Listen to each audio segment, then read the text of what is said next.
नारद जी ने सोचा हमारे इधर तो आई नहीं, पीछे देखा कहां गए वो दोनों जो कह रहे थे कि आप ही के साथ विवाह पक्का है, पहले से जो कह रहे थे वे दोनों कहां हैं? भगवान शिव के दोनों गण, वे तो महाराज तुरंत सशंकित हो गए। नारद जी ने कहा क्यों, क्या कह रहे थे? उन्होंने कहा बोले जाकर के शक्ल भी तो देख लो, विवाह के योग्य है कि नहीं है? विवाह करने चले आए, पहले जाकर के अपना चेहरा भी तो देखो। और महाराज जब गए नारद जी, देखा जाकर के जल में, गणों ने कहा निज मुख मुकुर बिलो कहु जाई। गए जल में अपने रूप को देखा, वेश देखते ही क्रोध आ गया हृदय में और उन दोनों को श्राप दे दिया। हो निशाचर जाई तुम कपटी पापी दो, हसे हो हम ही सो ले हु फल, बहुरी हसे हो मुनि को। तुम दोनों राक्षस हो जाओ, तुमने हमारा परिहास किया है, कपटी पापी दो, तुमने मेरा परिहास किया तो उसका परिणाम यह है। और अगर अभी भी मन न भरा हो तो बहुरी हसे हो मुनि को, फिर किसी मुनि का इसी प्रकार हास परिहास करना तो और मिल जाएगी प्रसादी। इसका मतलब क्या है? समाज में रावण कौन बनता है? जो किसी व्यक्ति का पतन हो रहा हो और उसके पतन को देख करके संभाले नहीं बल्कि मजाक उड़ावे, हास परिहास करे, वही समाज में रावण बनता है। यह तीसरा बिंदु है रावण के अवतार। किसी कवि ने बहुत अच्छा कहा, संभल कर बैठना यारो जलवे मोहब्बत देखने वालों, संभल कर बैठना यारो जलवे मोहब्बत देखने वालों, तमाशा खुद न बन जाना तमाशा देखने वालों, तमाशा खुद न बन जाना तमाशा देखने वालों। तो जो दूसरे का तमाशा देखता है, मजाक उड़ाता है, किसी का पतन हो रहा हो तो सहयोग न करे बल्कि उपहास करे, तो वह भी रावण बनता है। यह तीसरा कारण। और चौथा रावण कौन बनता है? जो बिना किसी परिश्रम के अनाधिकार चेष्टा करता है। वह परिश्रम तो करना नहीं चाहता लेकिन चाहता बहुत कुछ है। यह राजा प्रताप भानु का प्रसंग है। एक बार एक व्यक्ति हमसे कह रहे थे, उन्होंने कहा एक संत के वेश में एक व्यक्ति हमारे पास आए थे और उन्होंने कहा हम आपका धन दोगुना कर देंगे, और हमने उनको अपना धन दे दिया, लेकर के रफू चक्कर हो गए, ठग थे वे। तो ऐसे ठग भी संसार में हैं। तो हमने कहा वे तो ठग थे लेकिन तुम महाठग हो, क्यों? अपने धन को बिना मेहनत के दोगुना कराना चाहते हो। ऐसे हो सकता है कभी? वह तो ठग है, उसने कहा तुम्हारे धन को दोगुना कर दूंगा, लेकिन तुम तो महाठग हो जिसने दे दिया उसको धन। राजा प्रताप भानु का भी यही हाल है, बिना परिश्रम के चाहते हैं जरा मरण दुख रहित तनु। कपटी मुनि से वरदान मांगा, जरा मरण दुख रहित तनु, समर जीते जनि को, एक छत्र रिपुहीन मही, कल्प राजसत हो। मेरा शरीर जरा और मृत्यु से रहित हो जाए, क्या ऐसा संभव है? शरीर का धर्म ही है, जब जन्म होता है तभी निश्चित हो जाता है मृत्यु होगी इसकी। कोई मुझे समर में ना जीते, एक छत्र रिपुहीन मही, कल्प राज सत हो। अनाधिकार चेष्टा किया।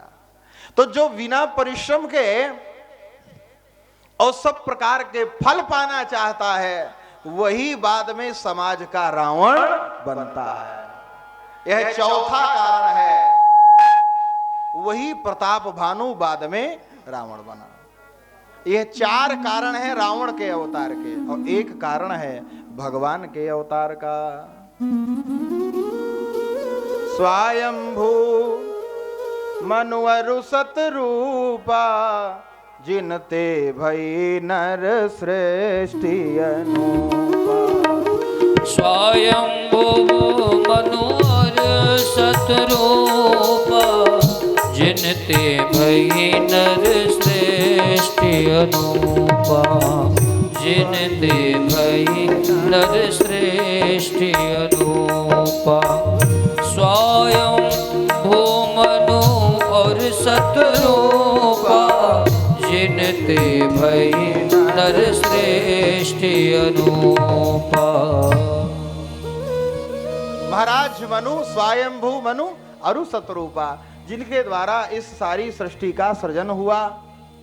महाराज मनु के यहाँ उत्तानपाद और प्रियव्रत जैसे पुत्र हैं।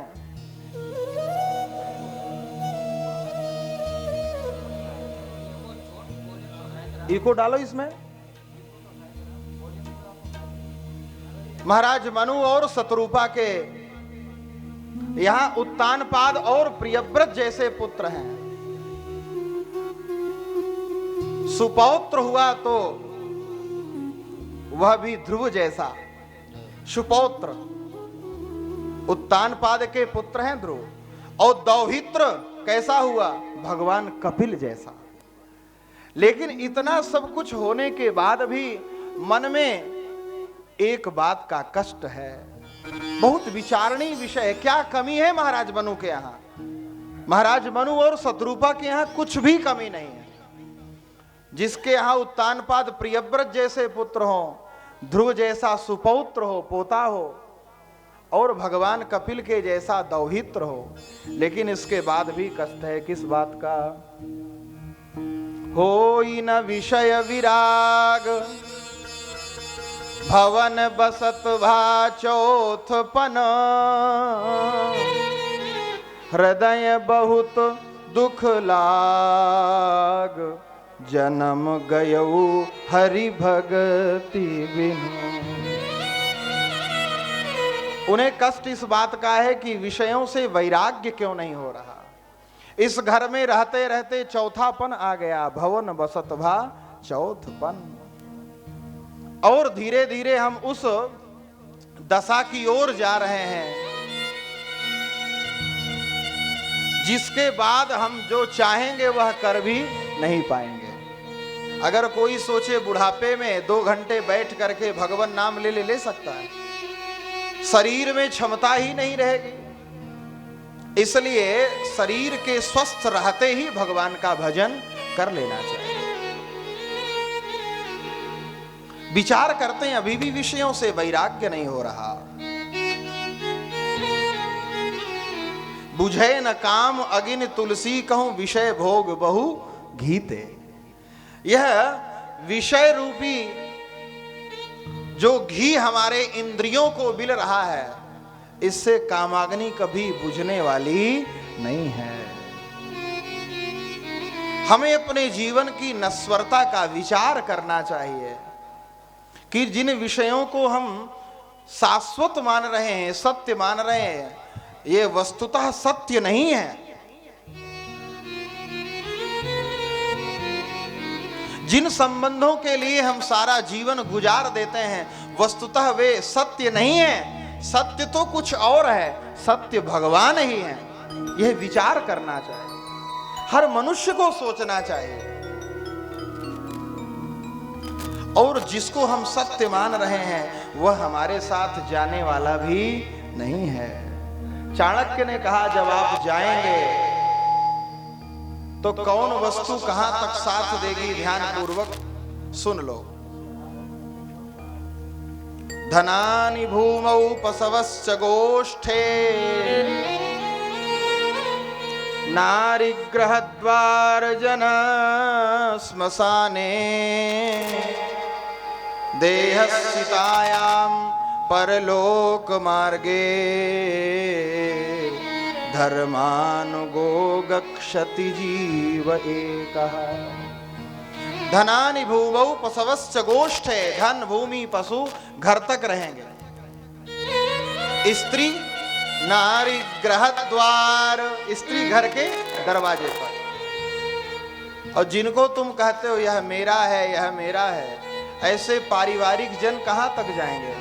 बोले जना श्मशाने, स्मशान तक। जिस शरीर में खूब इत्र सेंट और क्रीम पाउडर लगाते हो, यह कहां तक जाएगा? बोले देहश्चितायाम, देह चिता तक, बस। फिर इसके बाद जीव के साथ कौन जाता है? धर्मानुगो गच्छति जीव एका। एक भक्त ने बहुत अच्छी पंक्तियों में गाया है, जब यहां से जाओगे तो यहां से तुम्हारे साथ क्या जाएगा? कुछ भी न साथ होगा। और क्या साथ होगा क्या नहीं होगा, इसका बहुत सुंदर वर्णन किया है। आइए हम लोग भी मनन करें।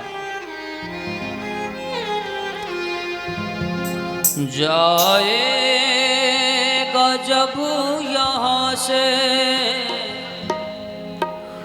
कुछ भी न पास होगा, 2 गज कफन का टुकड़ा तेरा लिबास होगा।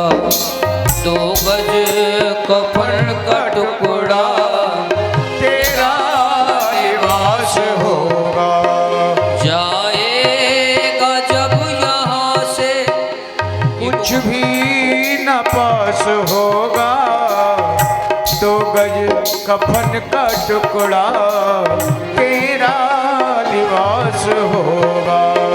जाएगा जब यहाँ से कुछ भी न पास होगा, 2 गज कफन का टुकड़ा तेरा लिबास होगा। 2 गज कफन का टुकड़ा तेरा लिबास होगा।